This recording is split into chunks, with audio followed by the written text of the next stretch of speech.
Hello students, अज असी 9th class unit 3 chapter name coordinate geometry. Unit 3 coordinate geometry इसमें असी शुरू करांगे।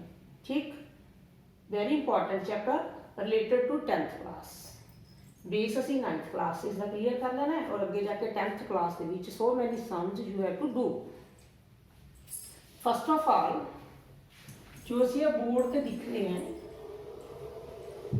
ड्रॉ किया गया तो सामने जो असी ईजीली कहिए तो इसमें प्लस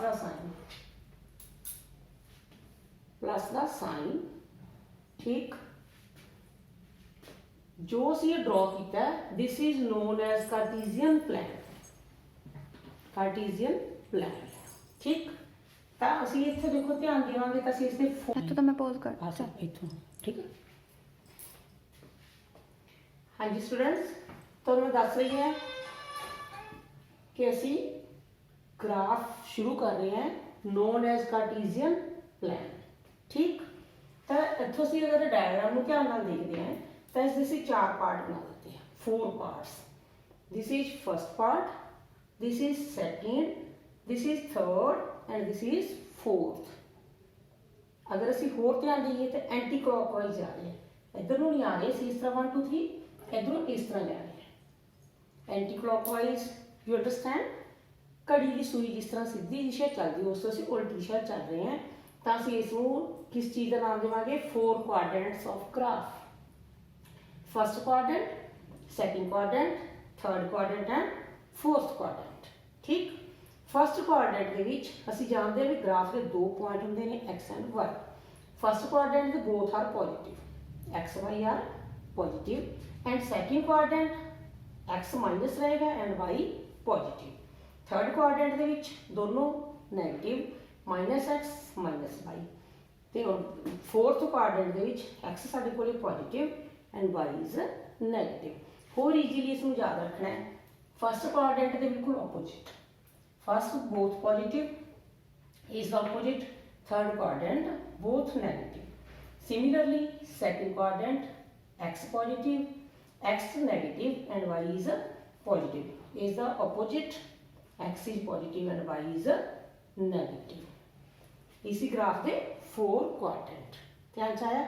इस तो बाद this is the point of origin, जिथे दोनों लाइनां इंटरसेक्ट कर रही हैं ग्राफ में ठीक। Centre point that is called point of origin. Origin ते दोनों की वैल्यू साडे कोले 0 0, एक्स भी 0 एंड वाई भी 0। जिथे ग्राफ दी लाइनां इंटरसेक्ट हो रही ने this is the point of origin and value of x and y 0 0। ध्यान च आया। हाँ जी, इस तो बाद होर मोस्ट इंपॉर्टेंट इस काफ़ी पॉइंट्स ने। जिस तरह जो ग्राफ ड्रॉ किया तो इधरली side left side X negative, down side Y negative, Y positive and X positive. इन्होंने 4 चीज़ों को ध्यान च रख के ही बिल्कुल सही ग्राफ में असीं ड्रॉ कर सकते हैं। जो सानू गिवन पॉइंट होंगे ने वो असीं ग्राफ से फिर शो कर सकते हैं जे सानू प्रॉपरली कार्टीजियन प्लान जो ड्रॉ करना आउंदा है ठीक। इसे तो असीं स्ट्रैस दे के रखना है कार्टीजियन प्लान से अपने ते ध्यान देवांगे। फिर 2 लाइनां मैं ड्रॉ कीतियां ने। फर्स्ट लाइन जो सीधी लाइन है इसमें कहते हैं वर्टी हॉरिजेंटल लाइन, ये वाली है हॉरिजेंटल एक्स एक्स एंड जो सीधी लाइन है साढ़े को खड़ी लाइन हाशिए का कापी हाशी तो इस तरह याद रख सकते हैं।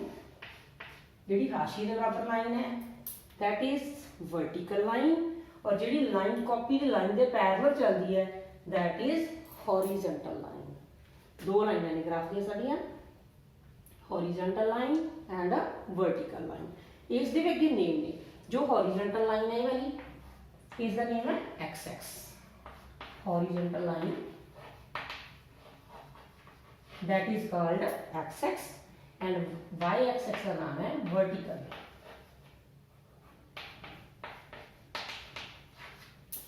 Question भी आएगा papers, name the horizontal and vertical lines of graph, then horizontal line is called x-axis and vertical line is called y-axis। ध्यान च इसी नाल रिलेटेड एक होर क्वेश्चन है साडे कोले जो असीं याद कर लेने एक्स एंड वाई। x ਦਾ ਅਦਰ ਨੇਮ, ਸਾਡੇ ਕੋਲ ਗ੍ਰਾਫ ਦੇ 2 ਪੁਆਇੰਟਸ ਨੇ x and y, then x name, x is called abscissa, x is called abscissa and y is called ordinate. क्या आंसर है? x and y, x is called abscissa and y is called ordinate. एक और most important चीज जो ਅਸੀਂ याद रखनी है, at x x is present and y is 0. x से x तो ध्यान च रखना है, x present रहेगा and y is 0.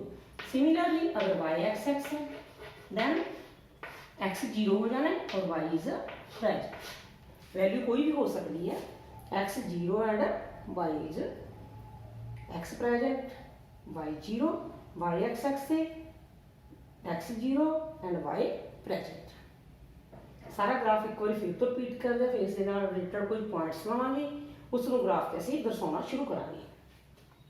ਸਭ ਤੋਂ ਪਹਿਲਾਂ ਸਾਡੇ ਕੋਲ ਸੀ ਕਾਰਟੀਜ਼ੀਅਨ ਪਲਾਨ, ਉਸ ਦੇ ਵਿੱਚ ਅਸੀਂ ਗ੍ਰਾਫ ਦਾ ਸਕੈਚ ਡਰਾ ਕੀਤਾ, ਠੀਕ, ਔਰ 4 ਕੁਆਡਰੈਂਟਸ ਲਏ ਗ੍ਰਾਫ ਦੇ।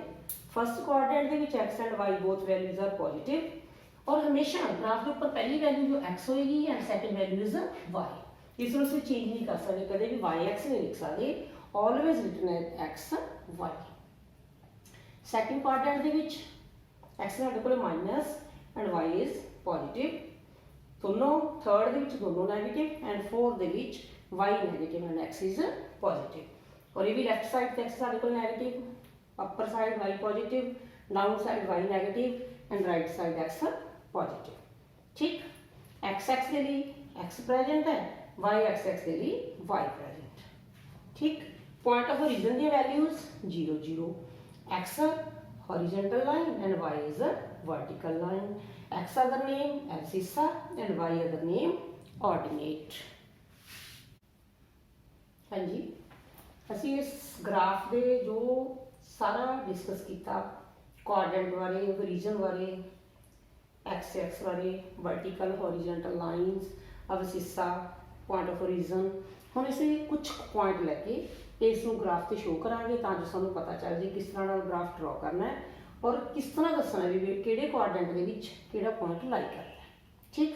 सब तो पहला सानू पॉइंट गिवन है 4 0 4 0, this is the point of x and this is the point of y.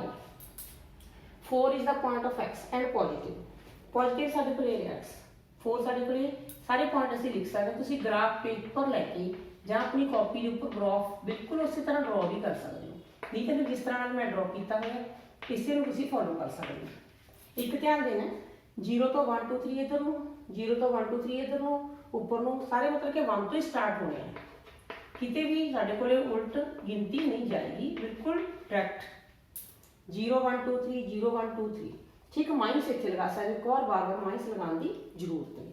तो 4 0 की गल कर रहे हैं, 4 साढ़े को एक्स पॉजिटिव की लाइन साढ़े को रही और एक्स की लाइन है, 4 का पॉइंट साढ़े को गया और 0 0 हमेशा लाइन के ऊपर होंगे, तो 4 0 का साढ़े को इकट्ठा पॉइंट बन जाएगा, ठीक। अगे साढ़े को पॉइंट 5 5, एक्स भी साढ़े को 5 एंड वाई भी 5 असीं इधरों काउंट किया, ये डॉट है, 5 भी इधरों, दोनों का तुसीं स्केल के नाल इस तरह डॉटेड लाइन लगा सकते हो, इधरों भी, ठीक। और ये जो पॉइंट तुहाडे कोल वर्टेक्स बन गया, that is the point of 5 5, x का भी 5 एंड वाई का भी 5। हुण इधरों होर ध्यान देने वाला पॉइंट जो नैक्सट है एक्स एंड वाई, एक्स साढ़े कोल नैगेटिव पॉइंट है, नैगेटिव असीं इधर आना है 1 2 एंड 2 2 साढ़े को रहा और y 3 इतों 3, उस तरह ही फिर असं डॉट लगाते आ जाएंगे लाइन तो और इसमें ज्वाइन कर देंगे 2 नाल, that is the point of -2 and 3। अगर तुहाडे कोल एक नैगेटिव एक पॉजिटिव। इसी तरह अगला x 3, ये साढ़े को 3 और y नैगेटिव है, y नैगेटिव नीचे आएगी -2, दोनों को फिर ज्वाइन करांगे पॉइंट्स डायरेक्शन च लैके आके इसी तरह, तो साढ़े को पॉइंट बन गया 3 एंड -2, ठीक जी, 3 and -2। Very important point 0 and 2, 0 0 तो साढ़े को रीजन पे ही है एंड 2 y का पॉइंट है, ऊपर में चले जाएंगे, ये साढ़े को 0 एंड 2 का पॉइंट एक असीं इत्थे लगाया सी, that is the point of 4 and 0. Now 1 1 दोनों both are same. ये भी 1 ये भी 1 दोनों ज्वाइन कर देंगे. Point is 1 1. ये सी शो करते ग्राफ से. और सेकंड क्वेश्चन साडा जे पेंडिंग है. In which quadrant or x-axis the points lie? First 5 5 5 5 का पॉइंट किहड़े क्वाड्रेंट है ते चेक कर लो इथों first quadrant. And second point साडे कोले 4 0 4 0. ध्यान नाल देना. x is present, y is absent. Point is an x-axis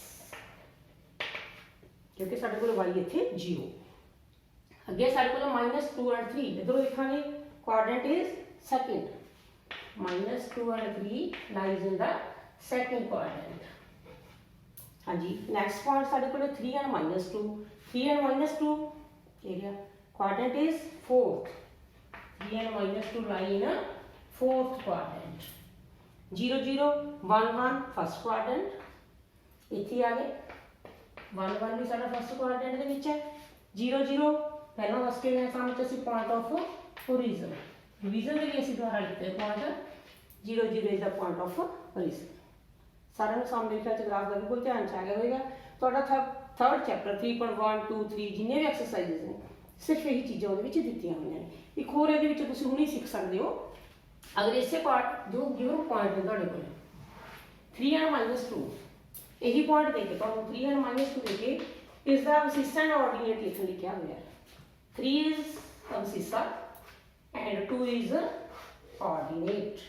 किवें पता चलिया x का पॉइंट है जो साडे कोले अबसिस्सा हुंदा है एंड जो y है वो साडे कोले ऑर्डिनेट. ठीक है जी. ध्यान च आया. Point of origin 0 0 abscissa is point of x ordinate point of y and x X से x प्रेजेंट y एक्स से y प्रेजेंट. ये साडा इन्ना चैप्टर सी. तुसीं इस दी प्रॉब्लम्स सॉल्व कर लैणियां ने और कोई भी प्रॉब्लम है कमेंट कर देना है. फोन ते भी दस सकते हो. अगर सैकेंड चैप्टर के कोई प्रॉब्लम्स पई तो भी मैंने दस देनी तो जो अगली क्लास के असीं सारी प्रॉब्लम्स नूं सॉल्व कर सकीए. Very good. थैंक्स.